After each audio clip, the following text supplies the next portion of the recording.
Hello good afternoon students. Start our class. कुछ technical reason कारण बेटा लेट हो गया क्लास, है ना। तो अभी जितना भी समय है उसमें हम जो लास्ट पढ़ रहे थे हम इम्यूनिटी, उसी को कवर कर रहे हैं आगे, ठीक है। तो मैं आपको ये पढ़ा रहा था बेटा कि इम्यूनिटी मतलब आपका प्रतिरक्षा तंत्र, है ना। इम्यूनिटी हमारे बॉडी के अंदर जो होता है उसमें किस प्रकार का इम्यूनिटी होता है। तो दो टाइप का इम्यूनिटी आपको मैं बताया था, एक इनेट इम्यूनिटी और एक एक्वायर्ड इम्यूनिटी। इनेट इम्यूनिटी में आपको बताया था कि बाय बर्थ प्रेजेंट होता है, और इनेट इम्यूनिटी में आपके पास 4 बैरियर आपको मैं बता चुका हूं। इसको ऑलरेडी हम डिस्क्रिप्शन में पूरा डिटेल में देख चुके हैं ना। Physical barrier, physiological barrier, cellular barrier, cytokine barrier, और इसको डिटेल में हम देखे थे। अभी हम आगे बढ़ रहे हैं और इम्यूनिटी का दूसरा पार्ट एक्वायर्ड इम्यूनिटी, जो आप अपने लाइफ टाइम में एक्वायर करते हैं, उसको आप बोलते हैं एक्वायर्ड इम्यूनिटी। इसमें मेमोरी होता है, इसमें क्या होता है, मेमोरी होता है, ठीक है। मेमोरी बेस्ड इम्यूनिटी है और ये हाईली स्पेसिफिक होता है, सही है। और यहाँ पे क्या था, ये बाय बर्थ प्रेजेंट था, it is acquired during life time, ये बाय बर्थ था। यहाँ no memory, non specific immunity, जबकि ये मेमोरी है और हाई स्पेसिफिक इम्यूनिटी है, राइट। एक्वायर्ड इम्यूनिटी हम पढ़ेंगे इस चैप्टर में कि दो टाइप का एक्वायर्ड इम्यूनिटी है। एक है आपके पास ह्यूमोरल इम्यूनिटी, है ना, इसी को हम बोलते हैं एंटीबॉडी मीडिएटेड इम्यूनिटी, मतलब AMI शॉर्टकट में एंटीबॉडी मीडिएटेड इम्यूनिटी। यहाँ पे जो सेल्स होते हैं इस ह्यूमरल इम्यूनिटी में, टाइप ऑफ सेल पढ़ेंगे अपन बी सेल। बी सेल नाम का एक सेल होता है जिसको आप बोलते हो बी लिम्फोसाइट्स, है ना। लिम्फोसाइट्स सेल होते हैं जिसको बोल रहे हैं बी लिम्फोसाइट। बी इसलिए लगाए हैं क्योंकि ये बना है बोन मैरो में, और मैच्योरेशन भी इसका कहाँ हुआ है, बोन मैरो में, है ना। बोन मैरो में ये क्या हुआ है, फॉर्म हुआ है और मैच्योर भी हुआ है, इसीलिए इसको हम क्या बोल रहे हैं, बी सेल बोल रहे हैं, बी लिम्फोसाइट्स। ये लिम्फोसाइट सेल जब भी माइक्रोब्स, एंटीजन, पैथोजन, कुछ भी बोल सकते हो आप, आपके बॉडी के अंदर इंटर करता है, उसको आइडेंटिफाई करके उसके अगेंस्ट, उसके खिलाफ एंटीबॉडी सीक्रेट करता है। और वो एंटीबॉडी कहाँ फ्लो करता है, आपके ब्लड में फ्लो करता है, और जो भी आपको एंटीबॉडी को, वो माइक्रोब्स, उसको पैथोजन दिखेगा, उसको अटैक करके सिस्टम से क्लियर करता है। तो क्योंकि ये एंटीबॉडी मीडिएटेड इम्यूनिटी है, इसीलिए इसको नाम दिए एंटीबॉडी मीडिएटेड इम्यूनिटी, है ना। और इसको ह्यूमरल मतलब होता है फ्लूइड, लिक्विड, क्योंकि एंटीबॉडी सर्कुलेट कहाँ कर रहे हैं, फ्लूइड में, ब्लड में, इसीलिए इसको नाम देते हैं ह्यूमरल इम्यूनिटी, ठीक है। इसको और थोड़ा डिटेल में देखेंगे हम, सेल डायग्राम बना के कैसे काम करता है समझेंगे। लेकिन उससे पहले हम क्या कर रहे हैं, दूसरा एक टाइप सेल मीडिएटेड इम्यूनिटी समझने का कोशिश करते हैं, ठीक है। तो यहाँ पे आप देखिए कि एंटीबॉडी है जो काम कर रहा है ना। एंटीबॉडी बना कौन रहे थे, बी लिम्फोसाइट। एंटीबॉडी आप ऐसा पढ़ोगे वाई शेप का होता है। ये क्या कर रहा था, अटैक कर रहा था इम्यून सिस्टम। यहाँ पे क्या होता है, डायरेक्टली सेल अटैक करते हैं, किसको, पैथोजन पे। एंटीजन को डायरेक्टली सेल्स अटैक करेंगे, किल करेंगे, उनके ग्रोथ को रोकेंगे। और सेल्स कौन सा है, सेल मीडिएटेड इम्यूनिटी बोलते हैं, क्योंकि यहाँ पे डायरेक्टली सेल्स इन्वॉल्व होते हैं, ये बायो एंटीबॉडी नहीं है, सही है। इसीलिए इसको बोल रहे हैं CMI, सेल मीडिएटेड इम्यूनिटी, है ना। 60 टू एक्वायर्ड इम्यूनिटी की अगर बात करें तो 60 टू 70% इम्यूनिटी यही काम करता है एक्वायर्ड इम्यूनिटी में, सेल मीडिएटेड। ये काम करता है लगभग आपके 20 से 30%, ठीक है। मतलब majority of the acquired immunity कौन सा है आपके पास, सेल मीडिएटेड इम्यूनिटी है। इसमें कौन से सेल है, 2 सेल आप पढ़ोगे इसमें पढ़ोगे एक TC सेल, है ना, TC सेल मतलब T साइटोटॉक्सिक सेल, और एक पढ़ोगे TH मतलब T हेल्पर सेल। ये 2 सेल आपके सेल मीडिएटेड इम्यूनिटी में काम करते हैं, क्लियर। इसीलिए इसको हम क्या बोल रहे हैं, सेल मीडिएटेड इम्यूनिटी बोल रहे हैं। 2 सेल इसमें काम करेगा। T साइटो मतलब होता है सेल, टॉक्सिक मतलब होता है जहरीला, मतलब ये जो सेल्स होते हैं ये कुछ पॉइजन जैसा कुछ केमिकल सीक्रेट करते हैं पैथोजन के ऊपर, एंटीजन के ऊपर, और डायरेक्टली उनको क्या करते हैं, किल कर देते हैं। इसीलिए इनको नाम बोलते हैं T साइटोटॉक्सिक सेल। और जो सेकंड सेल है T हेल्पर सेल, इसका नाम है हेल्पर। इट मींस ये सेल क्या करता है, इस सेल को हेल्प करता है, इस सेल को क्या करता है, हेल्प करता है। और अभी आपको डिटेल में पढ़ाऊंगा तो आप देखोगे T helper cell B cell को भी एक्टिवेट करने में हेल्प करता है। तो ये बेसिकली हेल्पर सेल है जो हेल्प करता है इम्यूनिटी में, ठीक है। तो इस दोनों को हम थोड़ा डिटेल में आगे और देखेंगे। उससे पहले हम क्या करते हैं, आगे क्लासिफिकेशन और समझते हैं। तो एक्वायर्ड इम्यूनिटी आप क्या देख रहे हो कि दो टाइप का है, और ये दो टाइप का अलग हो गया और ये दो टाइप का अलग हो गया, है ना। एक एक्टिव और दूसरा पैसिव। एक्टिव किसको बोलेंगे, आप ध्यान क्लियर माइंडसेट रखो कि एक्टिव उसको बोलेंगे जिसमें antibody formed inside the host body, है ना। अगर एंटीबॉडी मेरे खुद के बॉडी के अंदर बना है, तो अगर मेरे अंदर पैथोजन आया, मेरे अंदर उसके खिलाफ बी सेल ने एंटीबॉडी बनाया, तो वो किस टाइप का इम्यूनिटी है, एक्टिव इम्यूनिटी है। तो एक्टिव इम्यूनिटी किसको बोलेंगे, antibody formed inside the body. और दूसरा कौन सा है, पैसिव। इसका just opposite, antibody formed outside the body. मेरे अंदर नहीं बनाया गया एंटीबॉडी, कहीं और बनाया गया है और उसको मेरे अंदर डाला गया है, ठीक है। तो antibody formed outside the body, उसको आप बोलते हो पैसिव। अगर मेरे खुद के अंदर बना है पैथोजन के खिलाफ, तो उसको बोलोगे एक्टिव, है ना। अब ये दोनों दो टाइप के हैं, एक नेचुरल एक आर्टिफिशियल। पैसिव भी दो टाइप का है, नेचुरल आर्टिफिशियल। समझते हैं कैसे नेचुरल।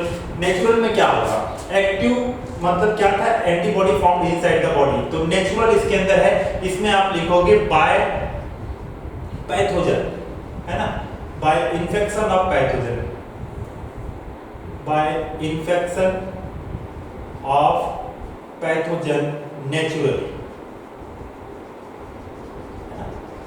नेचुरली बेटा, नेचुरली जैसे हमको कभी टाइफाइड हो गया, कभी ट्यूबरकुलोसिस, मान लो किसी भी प्रकार का वायरस, है ना, rhinoid virus, rhino virus, ring worm, कोई भी पैथोजन हमारे बॉडी में पैथोजन के रूप में एंट्री लिया और उसके खिलाफ हमारे बॉडी ने क्या बनाया, एंटीबॉडी। ये है नेचुरल, है ना। नेचुरल तरीके से ऑटोमेटिक इन्वायरमेंट से हमको इन्फेक्शन हुआ और उसके खिलाफ हमारे बॉडी ने एंटीबॉडी जनरेट किया, तो इसको बोलोगे आप एक्टिव। और भी कौन सा है, नेचुरल टाइप का।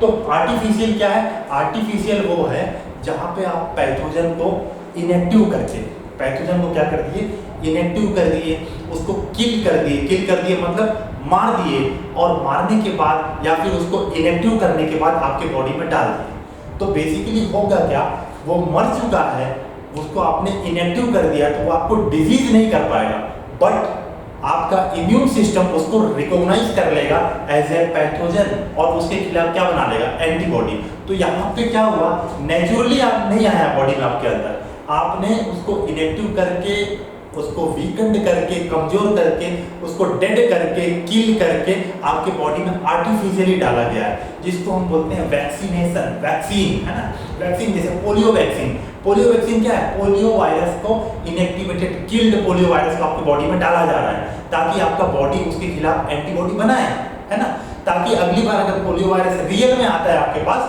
तो उसको अटैक करके खत्म कर दिया जाएगा, है ना। तो यहाँ पे क्या हो रहा है, एंटीबॉडी तो आपकी बॉडी के अंदर ही बनेगा, बट क्या हो रहा है, आप आर्टिफिशियली क्या कर रहे हो, पैथोजन को एंट्री कर रहे हो, है ना। जैसे कि एग्जांपल वैक्सीनेशन, है ना, vaccination, vaccine, example polio vaccine. तो जितना भी वैक्सीन है ना, जैसे कोविड वैक्सीन, कोरोना का कोविशील्ड, कोवैक्सीन, क्या कर रहे थे इसमें आपके पैथोजन का एंटीजन को या फिर कोरोना वायरस को इनएक्टिव करके, किल करके आपकी बॉडी के अंदर डाल रहे थे, ताकि उसके खिलाफ एंटीबॉडी बने और हमारा बॉडी के अंदर इम्यून सेल पहले से जागरूक होकर रहे, मतलब एक रिकॉग्नाइज करके रखे कि ये एक पैथोजन है और इसके खिलाफ कैसे काम करना है, ताकि जैसे ही वो आए तो फटाक से अटैक करके उनको क्या करें, क्लियर करें, ठीक है। तो आर्टिफिशियल समझे, तो आप एक्टिव समझे, दोनों कंडीशन में एंटीबॉडी अंदर बना आपके बॉडी के अंदर, आपके अंदर इन्फेक्शन हो गया नेचुरली, तो आपके अंदर एंटीबॉडी बनेगा। आप artificially inactivated, killed, attenuated, weekend pathogen को डालते हो, तो भी आपके अंदर बॉडी एंटीबॉडी बनेगा। ये आर्टिफिशियल टाइप का है ना, वैक्सीन। और पैसिव, पैसिव में क्या है, पैसिव में भी दो टाइप का, नेचुरल और आर्टिफिशियल। पैसिव में क्या बोल रहे हैं, antibody formed outside the body, है ना, antibody formed outside the body. तो नेचुरल, नेचुरल में क्या आएगा, नेचुरल मतलब नेचुरली कहीं और बना है, बट नेचुरली आपको मिला है, नेचुरली मिला है। इसका एग्जांपल है आपके pass through placenta, through placenta. तो जब बेबी के फॉर्म में हम रहते हैं बेटा, एम्ब्रियोनिक स्टेज में, थ्रू प्लेसेंटा एक आईजीजी एंटीबॉडी होता है ना, एंटीबॉडी अपन टाइप्स पढ़ेंगे अभी थोड़ी देर में, तो उसमें एक आईजीजी एंटीबॉडी होता है, which can cross the placenta। 5 type का एंटीबॉडी आपको बताऊंगा मैं। उस 5 एंटीबॉडी में सिर्फ ये एक एंटीबॉडी है IgG जो प्लेसेंटा को क्रॉस करके बेबी के अंदर जाता है। तो एंटीबॉडी बना बेसिकली मदर के अंदर है, बट बच्चे को डायरेक्टली नेचुरली तरीके से मिल रहा है ना, बच्चे के अंदर नहीं बना है। इसीलिए कि antibody found outside the body, mother के अंदर बना है बट नेचुरली बच्चे को मिल रहा है। ठीक है, तो एंटीबॉडी कौन सा है? IgG थ्रू प्लेसेंटा आएगा। ठीक है, second example colostrum, mother's milk, है ना, कोलोस्ट्रम मदर्स फर्स्ट मिल्क। इसमें कौन सा एंटीबॉडी होता है बेटा? इसमें एंटीबॉडी होता है IgA टाइप का। एकदम डायरेक्ट क्वेश्चन आएगा बेटा, IgG प्लेसेंटा को कौन सा एंटीबॉडी क्रॉस कर सकता है? IgG। कोलोस्ट्रम को कौन सा, कोलोस्ट्रम में कौन सा एंटीबॉडी मिलता है? IgA टाइप का एंटीबॉडी मिलता है। क्यों? ये डायरेक्टली आपको मदर की मिल्क से नेचुरली मिल रहा है, इसीलिए इसको आप किसमें दिए? पैसिव में नेचुरल दिए। ठीक है, और दूसरा लास्ट कौन सा बचा? पैसिव के अंदर आर्टिफिशियल बच गया। तो आर्टिफिशियल में क्या है? आर्टिफिशियल में आपको जैसे आप एक एग्जांपल याद होगा, यहाँ पे क्या किए, एंटीबॉडी आप रेडीमेड बाहर बना लिए, लैब में बनवा लिए, और आपको जरूरत पड़ने पर डायरेक्टली क्या कर दिए? इंजेक्शन के फॉर्म में आपके ब्लड में डाल दिए एंटीबॉडी। तो ये एंटीबॉडी बना बाहर बट आपकी बॉडी में डाल दिए, है ना। तो एग्जांपल क्या हो गया? Passive, artificial. आर्टिफिशियल लैब में बनाया, बाहर बनाया। ठीक है, एग्जांपल जैसे कि टेटनस, जब भी कट जाता है तो अपन टेटनस का एक इंजेक्शन लगाने जाते हैं। टेटनस का इंजेक्शन लगाया क्या बोलते हैं? वो है क्या? एंटी टेटनस सीरम, ATS बोलते हैं उसको, ATS, anti tetanus serum. Serum होता है, सीरम मतलब होता है, सीरम में क्या होता है? एंटीबॉडीज होते हैं, है ना। तो सीरम में एंटीबॉडीज होता है, एंटी टेटनस सीरम। तो क्लोस्ट्रिडियम टेटनी जो बैक्टीरिया है जिससे आपको टेटनस होता है, उसके खिलाफ हमने लैब में क्या करके रखा है? आर्टिफिशियली एंटीबॉडी बना के रखा है। तो अगर गलती से आपको इन्फेक्शन होने का चांस है, आपको कई पुराने समय से लोहे से कट गया, कहीं खरोच आ गया, कट गया, जिससे ब्लीडिंग हुआ, ब्लड निकला बाहर, तो आपको टेटनस होने का चांस है। तो उससे बचने के लिए तुरंत हम एक इंजेक्शन लगाते हैं जिसको बोलते हैं एंटी टेटनस सीरम। इसमें होता क्या है? इसमें होता है एंटीबॉडी अगेंस्ट टेटनी बैक्टीरिया। सही है, तो ये आर्टिफिशियल है। सही, और इसमें दूसरा एक एग्जांपल आप याद रखोगे, ARS, एंटी रेबीज सीरम, है ना, कुत्ते काटने के बाद रेबीज सीरम। ठीक है, और एक आप सांप काट देता है, सांप काट दिया, तो सांप काट दिया तो अब क्या? एंटीजन बनाने का वेट, एंटीबॉडी बनाने का वेट करेंगे, तुरंत सांप के खिलाफ ऑलरेडी रेडीमेड एंटीबॉडी, उसका जो विनम है, विनम मतलब जहर, पॉइजन, उस पॉइजन के खिलाफ हमने ऑलरेडी एंटीबॉडी बना के रखा हुआ है, तो तुरंत वो आपको इंजेक्शन लगा देते हैं ना। तो एंटी विनम क्या लिखेंगे? एंटी विनम। विनम मतलब स्नेक पॉइजन, विनम मतलब क्या होता है? Snake poison.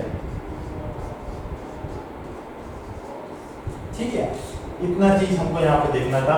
एक बार मैं आपको रिवाइज करा देता हूँ ओवरऑल क्या देखते हैं हम देखिए इम्यूनिटी। इम्यूनिटी में एक्वायर्ड इम्यूनिटी दो टाइप का हम पढ़े, ह्यूमरल, सेल मीडिएटेड। ह्यूमरल मतलब होता है फ्लूइड, लिक्विड, और फ्लूइड हमारे बॉडी के अंदर क्या है? ब्लड। और ब्लड में क्या हो रहा है? बी लिम्फोसाइट नाम के सेल एंटीबॉडी बनाते हैं, और यही एंटीबॉडी आपके ब्लड में सर्कुलेट होके एंटीजन को, पैथोजन को पकड़ के सिस्टम से आपके बॉडी से क्लियर करता है। इसीलिए इसको नाम दिया ह्यूमरल इम्यूनिटी या फिर एंटीबॉडी मीडिएटेड इम्यूनिटी। आपके बॉडी में इम्यूनिटी का ये कितना परसेंट है? आप बोलोगे 20 to 30% है। Then what is 60 to 70%? ये सेल मीडिएटेड इम्यूनिटी है। डायरेक्टली यहाँ पे एंटीबॉडी काम करता है, यहाँ पे डायरेक्टली सेल काम करते हैं पैथोजन को क्लियर करने में। तो कौन से सेल हैं? टी साइटोटॉक्सिक सेल है, और कौन से सेल हैं? टी हेल्पर सेल है। टी साइटोटॉक्सिक सेल है और टी हेल्पर सेल है। इसके अलावा आप ये देखिए कि इम्यूनिटी को आप दो अलग तरीके से देख सकते हो, एक एक्टिव और एक पैसिव। एक्टिव किसको बोलेंगे? एक्टिव मतलब एंटीबॉडी हमारे बॉडी के अंदर बना है, और पैसिव मतलब antibody is found outside the host body, हमारे बॉडी को छोड़ के, होस्ट बॉडी को छोड़ के किसी और जगह बना हुआ है, तो उसको बोलेंगे पैसिव। अब ये दो टाइप के हैं, natural, artificial. Natural bye infection of pathogen, naturally अपने लाइफ टाइम में नेचुरली पैथोजन ने इन्फेक्ट कर दिया हमको, जैसे टाइफाइड, मलेरिया, दुनिया भर की चीजें हम होते रहती है, उससे जो हमारे बॉडी के अंदर एंटीबॉडी बन रहा है, दैट इज नेचुरल। और आर्टिफिशियल में vaccination, vaccine, polio vaccine, hepatitis B vaccine, दुनिया भर का बच्चे होने पर वैक्सीन लगाया जाता है। वैक्सीन में होता क्या है? They are attenuated, killed weakened pathogen, pathogen को वीक किया हुआ, वीक किया मतलब कमजोर बना दिए उसको निष्क्रिय कर दिए हैं, इनएक्टिव कर दिए हैं, या फिर किल कर दिए, खत्म कर दिए हैं। क्लियर? और उसको आपके बॉडी में दिया जा रहा है, और उससे क्या होता है, आपका बॉडी का जो इम्यून सेल है उसको as a foreign protein recognise करते हैं और उसके खिलाफ एक्टिव होकर काम करके एंटीबॉडी बनाते हैं। क्लियर? आगे देखते हैं, वैक्सीनेशन को अपन डिटेल में अलग से देखेंगे। और पैसिव में दो टाइप, नेचुरल, आर्टिफिशियल। नेचुरल में आप देखिए IgG एंटीबॉडी जो प्लेसेंटा को क्रॉस कर सकता है, और दूसरा IgA एंटीबॉडी जो मदर्स फर्स्ट मिल्क कोलेस्ट्रॉल में मिलता है। ये आपको ह्यूमन रिप्रोडक्शन चैप्टर में भी बताया गया है। आर्टिफिशियल में ये देखिए कि antibody formed outside the body, जैसे कि ATS anti tetanus serum, ARS anti rabies serum, और तीसरा एंटी विनम स्नेक पॉइजन के खिलाफ एंटीबॉडीज। ठीक है, ये ओवरऑल व्यू हुआ। अब इसको हम समझने की कोशिश करेंगे थोड़ा, ह्यूमरल इम्यूनिटी और सेल इम्यूनिटेड इम्यूनिटी कैसे काम करता है। क्लियर?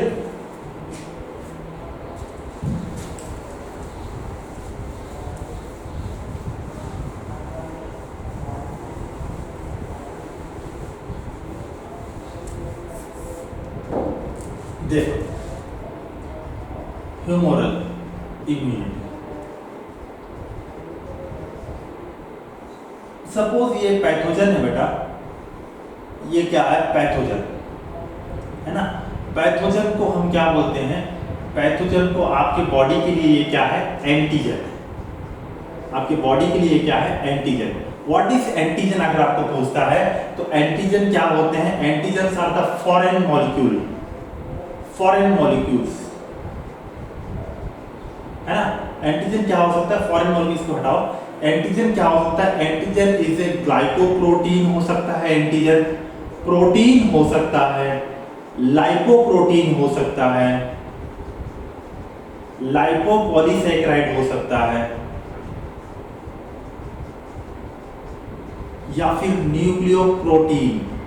ये सभी चीजें क्या हो सकते हैं, एंटीजन हो सकते हैं। Complex molecule, antigen are complex molecule. ठीक है, तो जैसे पैथोजन, बैक्टीरिया अगर आ रहा है पैथोजन के रूप में, तो पैथोजन का, बैक्टीरिया का सेल वॉल किसका बना हुआ है, पेप्टाइडोग्लाइकेन का बना हुआ है, राइट। वायरस आ रहा है, वायरस में क्या है, न्यूक्लियोप्रोटीन। बैक्टीरिया के सेल वॉल के ऊपर क्या है, लाइपोपॉलीसैकेराइड, LPS। ये सभी चीज क्या है, एंटीजन है, जिसको आपका बॉडी के सेल रिकॉग्नाइज करते हैं एज ए पैथोजन। पैथोजन को एंटीजन के रूप में क्या करते हैं, रिकॉग्नाइज करते हैं। क्लियर? एंटीजन को अगर समझें अपन, जैसे ये एक बैक्टीरिया है, ये इसका सेल वॉल है ना। सेल वॉल में ही समझो कि ये बैक्टीरिया हो गया, ये इसका सेल वॉल हो गया। तो सेल वॉल में ये अपना समझ कि LPS है ऊपर में, या फिर ये आपका पेप्टाइडोग्लाइकेन लेयर है। ये सभी के सभी कैसे काम कर सकते हैं, एंटीजन की तरह काम कर सकते हैं। सही है। अब एंटीजन के अंदर क्या होता है, बहुत सारे रीजन होते हैं ना। ये पूरा पेप्टाइडोग्लाइकेन प्रोटीन का लेयर है, लाइपोपॉलीसैकेराइड का लेयर है। क्या आपका immune cell, B cell, T cell, antibody क्या इस पूरे एंटीजन को रिकॉग्नाइज करेगा, पहचानेगा? नहीं। एंटीजन जो इस पूरे एंटीजन में कुछ रीजन होते हैं, जैसे ये एक रीजन है, मान लो ये एक रीजन है, ठीक है, ये एक रीजन है। कुछ रीजन होते हैं जिसको एंटीबॉडी आके, ये वाई सेल का एंटीबॉडी या फिर B cell, T cell recognise करते हैं एज ए एंटीजन, और इस रीजन को हम बोलते हैं एपिटोप। इसको हम क्या बोलते हैं, एपिटोप बोलते हैं। इसका मतलब क्या है, ये अगर एंटीजन था, है ना, जैसे ये पैथोजन अभी क्या है, बैक्टीरिया, और बैक्टीरिया हमें आपके पास क्या दिख रहा है कि ये सिंगल एंटीजन। अगर बैक्टीरिया को हम पूरा एंटीजन बोल दें तो पूरे एंटीजन में कुछ ऐसे रीजन है जिसको आपका इम्यून सेल रिकॉग्नाइज कर सकता है एज ए फॉरेन मॉलिक्यूल, बाहर का मॉलिक्यूल जैसे रिकॉग्नाइज कर सकता है। और उस मॉलिक्यूल, उस रीजन को, उस प्रोटीन के फ्रैगमेंट को, उस रीजन को हम क्या बोलते हैं, एपिटोप बोलते हैं। इससे मतलब ये समझ में आया कि ये single antigen can have multiple epitope, है ना। एक सिंगल एंटीजन के पास एक से ज्यादा, जैसे यहाँ पे मैंने 1 2 3 बताया, हो सकता है 8 हो, 10 हो, 11 हो, 2 हो, 3 हो, 5 हो, कुछ भी नंबर हो सकता है। तो एक सिंगल एंटीजन के ऊपर मल्टीपल एपिटोप होता है, ये पॉइंट आपको याद रखना है, ठीक है। यहाँ लिख देते हैं अपन, सिंगल एंटीजन में हैव मल्टीपल एपिटोप, ठीक है। What is epitope? एपिटोप को अगर हम लिखें तो epitope is the fragment of, epitope is the region और fragment of antigen which binds to antibody, which binds to antibody. Antibody से क्या करता है? बाइंड करता है। एंटीबॉडी में अगर हम एंटीबॉडी आगे जाके हम पढ़ेंगे तो एंटीबॉडी आप कुछ इस तरीके को पढ़ोगे, वाई शेप का ऐसा एंटीबॉडी होता है, ठीक है। आगे हम इसको डिटेल में पढ़ेंगे। तो यहाँ पे कुछ रीजन होता है, इस रीजन में आपका एपिटोप, एंटीजन का जो एपिटोप है वो क्या करता है? बाइंड करता है। ये एपिटोप है, किसका एपिटोप है? किसका एपिटोप है? एंटीजन का एपिटोप है। एंटीजन का एपिटोप एंटीबॉडी के कुछ रीजन में जाके क्या करते हैं? बाइंड करते हैं। इस रीजन को हम बोलते हैं antigen binding site, antigen binding site, है ना। कहां पे प्रेजेंट है? एंटीबॉडी में प्रेजेंट है। क्या रीजन प्रेजेंट है? Antigen binding site region present है। क्लियर? तो आपको इतना समझ में आ गया कि एंटीजन क्या हो सकता है? लाइपोप्रोटीन, देखो, और प्रोटीन भी लिख लो। खाली शुगर, सिंपल शुगर एंटीजन नहीं है ना। एंटीजन जनरली क्या होते हैं? इट्स ए कॉम्प्लेक्स मॉलिक्यूल, है ना। कॉम्प्लेक्स मॉलिक्यूल कैसे? ग्लाइकोप्रोटीन, खाली प्रोटीन के साथ में कार्बोहाइड्रेट लगा हुआ है, ग्लाइकोप्रोटीन। लाइपोप्रोटीन, लिपिड के साथ में प्रोटीन, ग्लाइकोप्रोटीन, उसके बाद फिर खाली प्रोटीन, लाइपोपॉलीसैकेराइड, है ना। पॉलीसैकेराइड के साथ में lipid, only polysaccharide sometimes not act as antigen. खाली पॉलीसैकेराइड एंटीजन नहीं हो सकता।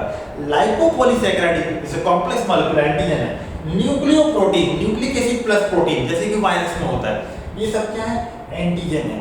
एंटीजन के ऊपर में कई ऐसे फ्रेगमेंट रीजन हो सकते हैं जिसको आपका इम्यून सेल पहचान सकता है एज ए फॉरेन मॉलिक्यूल, बाहरी मॉलिक्यूल, फॉरेन मॉलिक्यूल की तरह। उस रीजन को आपने बोला एपिटोप। इससे एक बात समझ में आया कि सिंगल एंटीजन में हैव मल्टीपल एपिटोप, सही है। और एपिटोप कहाँ बाइंड होता है? एपिटोप बाइंड होता है एंटीजन के एंटीबॉडी के बाइंडिंग साइट में। एंटीबॉडी अगर ये वाई शेप का एंटीबॉडी है, कल इसका आपको डिटेल स्ट्रक्चर पर बताऊंगा मैं। तो एंटीबॉडी में ये ऊपर का रीजन होता है, यहाँ पे एंटीजन बाइंडिंग साइट होता है, और इसी एंटीजन बाइंडिंग साइट में कौन जाके फिट होता है? एपिटोप फिट होता है। क्लियर? जैसे ये वाई शेप एंटीबॉडी ये एपिटोप के ऊपर आके लग गए, फिट हो गया। क्लियर? यहाँ तक बात क्लियर है। चलो आगे देखते हैं।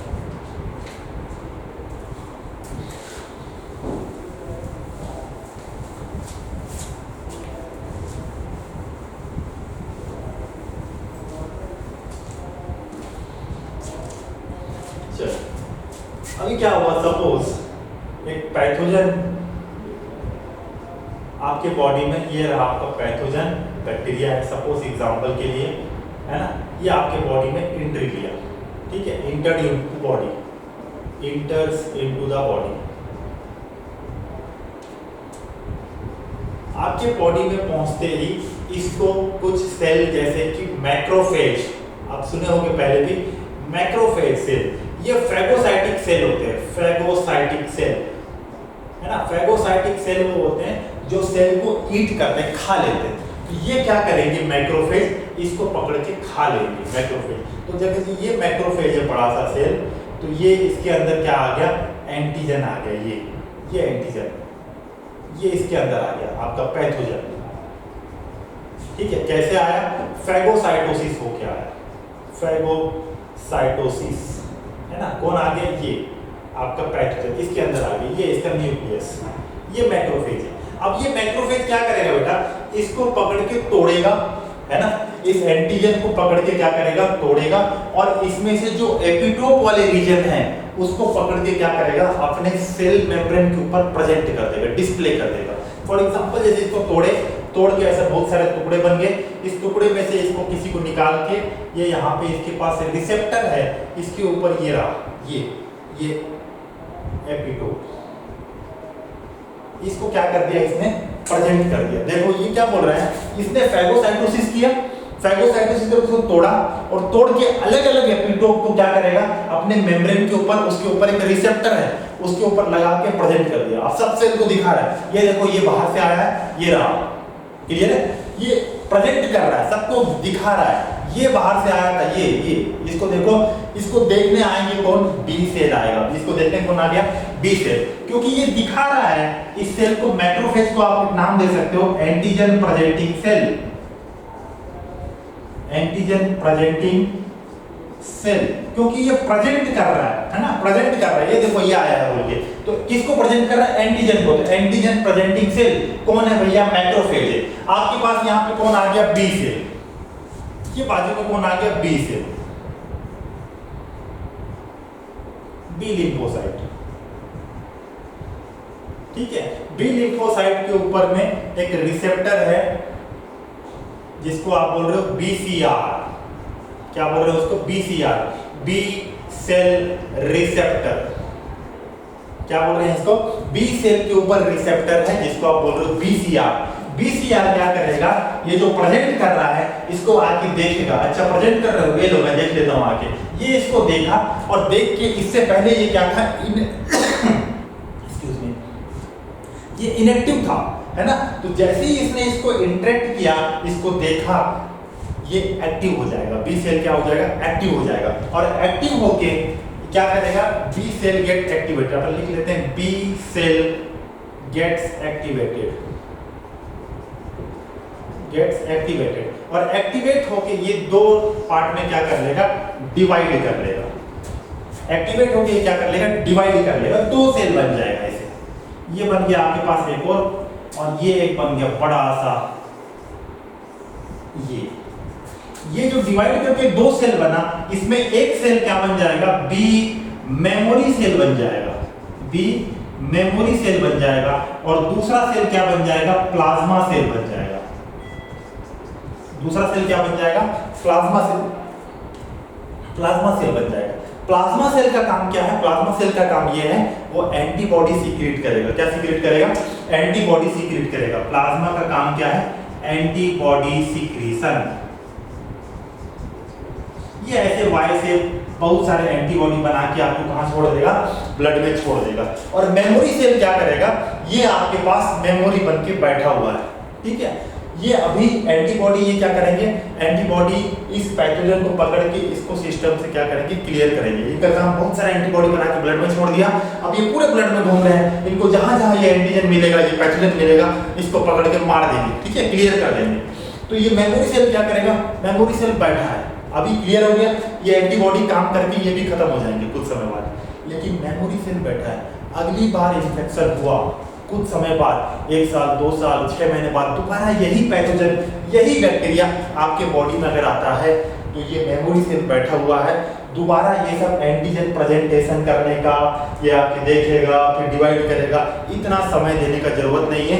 ये बैठा हुआ है, ये बोलेगा मैं इसको जानता हूँ, मैं अभी तुरंत डिवाइड करके प्लाज्मा सेल बनाता हूँ और एंटीबॉडी बनाता हूँ, तुरंत यहाँ से काम हो जाएगा मेमोरी सेल से। इसीलिए हम बोले थे एक्वायर्ड इम्यूनिटी में मेमोरी होता है, क्या होता है, मेमोरी होता है। और ये जो एंटीबॉडी है, दे आर हाईली स्पेसिफिक, है ना, they are antibodies are highly specific. ये एंटीबॉडी सिर्फ इसी पैथोजन के खिलाफ काम करेगा, और कोई पैथोजन, समझो कि इस पैथोजन के साथ में एक पैथोजन और आ गया बॉडी में, उसके खिलाफ ये काम नहीं करेगा, क्लियर। इसका मतलब ये है कि they are highly specific antibody. कौन बनाता है, प्लाज्मा सेल। अगर ऑप्शन में प्लाज्मा सेल नहीं है तो आंसर क्या आएगा, बी सेल आंसर आ जाएगा। ऑप्शन में प्लाज्मा सेल है तो आप बोलोगे प्लाज्मा सेल बनाता है एंटीबॉडी, ठीक है। डिवाइड करके एक और सेल बनाए मेमोरी सेल, और ये मेमोरी की तरह स्टोर होके आपके बॉडी में रहेगा। इस प्रकार से आपका ह्यूमरल इम्यूनिटी काम करता है, ह्यूमरल इम्यूनिटी काम करता है ना। कैसे काम किया, प्लाज्मा सेल बना, एंटीबॉडी सीक्रेट हुआ, एंटीबॉडी कहां घूमेगा, सर्कुलेट्स इन ब्लड, है ना, सर्कुलेट्स इन ब्लड। तो ब्लड में सर्कुलेट कर रहा है और यह भी काम कर रहा है, क्योंकि ब्लड में सर्कुलेट कर रहा है इसलिए इसको आप क्या बोल दिए, ह्यूमरल इम्यूनिटी बोल। कल हम देखेंगे सेल मेडिएटेड इम्यूनिटी। ठीक है, तो thank you for today's class, let's meet tomorrow.